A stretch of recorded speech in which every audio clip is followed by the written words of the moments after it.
Hello again, and welcome back to Cyber Basics Series channel. My name is Sal, and I'm a cybersecurity professional. In the last video, we talked about identity and access management, or IAM, and how it is a critical component of any organization's cybersecurity strategy. To recap, IAM is the practice of managing digital identities and controlling access to resources and data. What are digital identities? Well, I'm glad you asked.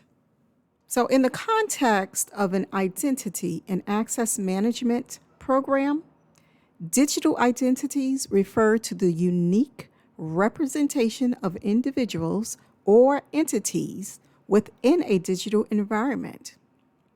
A digital identity encompasses the information and attributes associated with an entity, allowing it to be recognized, authenticated, and authorized within an IAM system. It serves as a digital representation of a person, a device, system, or service, and is used to manage access to resources and data. While the following categories are not meant to be all-inclusive, this will help paint the picture of just how extensive and varying identities can be within an IAM's program. Let's take a look at each category one by one, starting with the potential digital identities that fall under the classification of individuals or people.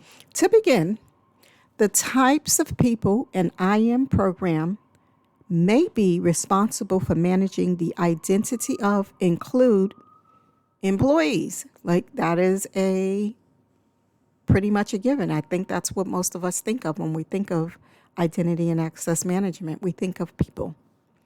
So IAM programs typically manage the identity of employees within an organization. This includes creating user accounts, assigning access privileges, and managing user life cycles through deprovisioning. Very important point here. The next set of people are contractors. IAM programs can also handle the identities of contractors and temporary employees who require access to organizational resources for a limited time. This ensures that their access is appropriately provisioned and deprovisioned. We also have customers. In certain scenarios, IAM programs may manage customer identities. This can include providing user authentication, managing customer profiles, and enabling personalized experiences on websites or applications. Another group are our partners. IAM programs often handle the identities of external partners or vendors who collaborate with an organization. This involves granting access to specific resources or systems based on the nature of the partnership. We also have our suppliers. For supply chain management purposes, IAM programs can manage the identities of suppliers.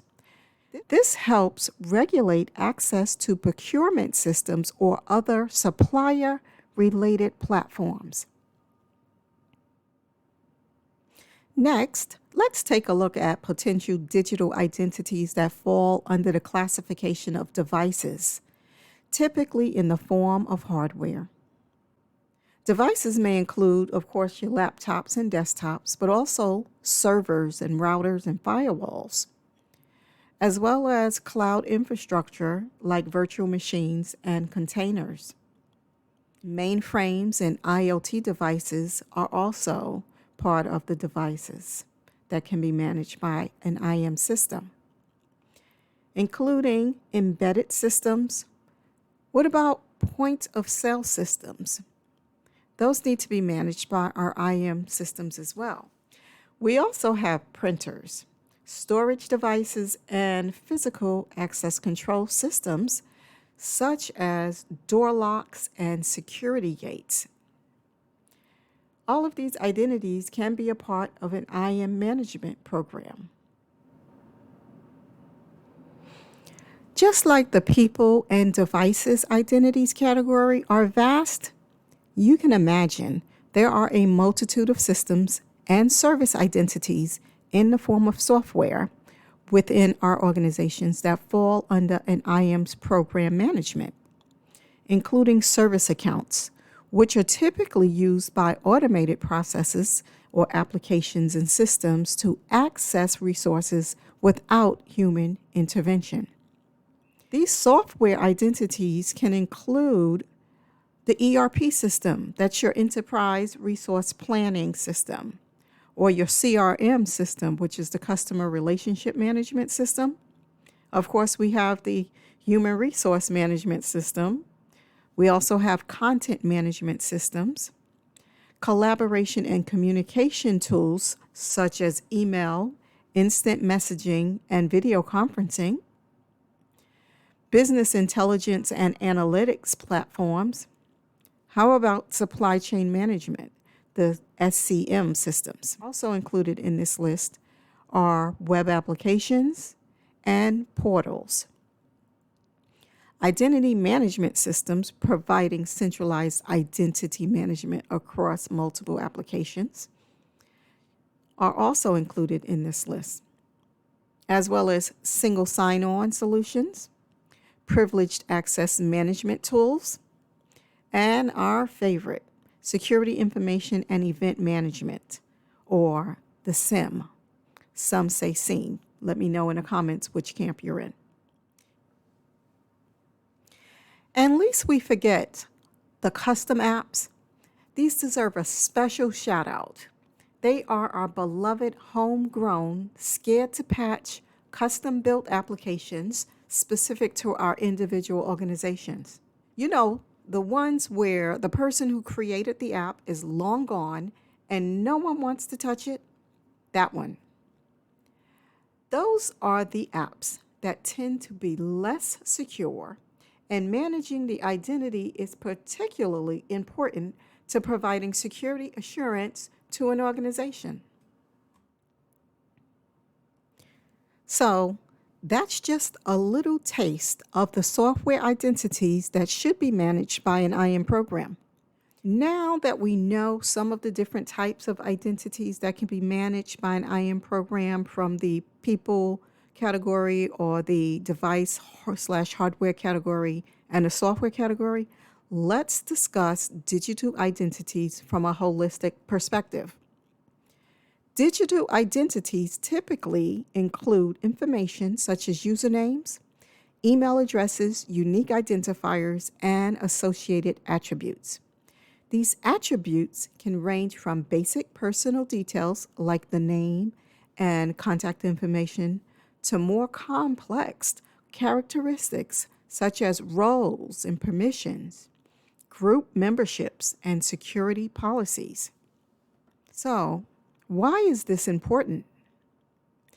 IAM programs leverage digital identities to establish and maintain secure access control, ensuring that the right individuals or entities have appropriate permissions to access specific resources or perform certain actions within an organization's digital ecosystem. By centralizing the management of digital identities, IAM programs enable consistent authentication, authorization, and governance across various systems, applications, and devices. To sum it up, digital identities play a fundamental role in IAM programs by enabling secure and efficient management of user access, enhancing security, streamlining administration, and facilitating compliance with regulatory requirements. In the end, By managing digital identities and controlling access to resources and data, IAM helps ensure that only authorized entities have access to sensitive information and systems. This helps reduce the risk of data breaches and security incidents. And that, my friends, brings us to the end of this video. Thank you for watching, and I will see you in the next one.